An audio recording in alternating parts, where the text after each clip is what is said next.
People came to the high plains now because they had missed out on the earlier land grabs, land rushes, land betrayals, and land auctions. They had missed the best homestead land, the best stolen Indian land, the best railroad grant land, the land that was quickly taken in the first Homestead Act of 1862 and the enlarged Homestead Act of 1909. What had started with the rousing slogan that thousands marched to in the 1856 presidential campaign of John Fremont, "Free soil, free men, Fremont," was down to the ugliest dirt in the country. Already much of the earlier homestead land, planted in wheat or corn, was worn out, not producing as it once did. Of the roughly 200 million acres homesteaded on the Great Plains between 1880 and 1925, nearly half was considered marginal for farming. But even in the 1920s, there was still a chance for a family to make history. People who had descended from a beaten down part of the world. People whose daddy had been a serf, a sharecropper, a tenant. Even slaves, castaways, rejects, white trash, and Mexicans could own a piece of earth. Every man a landlord meant something. Historians had been herded into thinking that the American frontier was closed after the 1890 census, that Western movement had effectively ended just before the close of the last century, that settlement had been tried and failed in the great American desert. But they overlooked the southern plains, the pass-through country. In the first 30 years of the 20th century, it got a second look. The last frontier of agriculture, the government called it in 1923.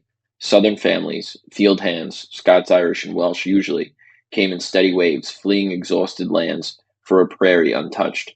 The Scots Irish had left Ireland and the north of Britain in the 18th century and settled on thin soil on either side of the Appalachian spine before spreading out to the south and Midwest. They were cannon fodder in the Civil War. Many left landless. People from the new cities of Oklahoma, out of work when oil prices plummeted, came as well. Mexicans were drawn by jobs on irrigated beet farms in Kansas and Colorado. When young men started looking around Kentucky or Arkansas in 1910, they were told there was nothing for them left but a life laboring for someone else. They pointed to the Texas Panhandle or no man's land of Oklahoma and said goodbye, see you on the farm. My farm. And more than any other group, they came from a faraway part of Russia, thousands of people who had been adrift for centuries, thrown to the wind. When they arrived in Omaha or Kansas City, the scouts, land merchants, and railroad colonists sent them on to the high plains. It was a different story up in the northern plains, where people were cursing the railroads for perpetrating a fraud that broke many a family.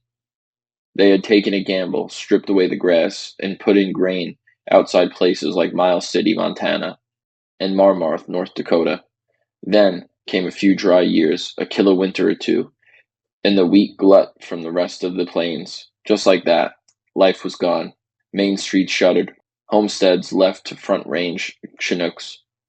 Some towns along the northern railroad lines folded barely a generation after they were hatched.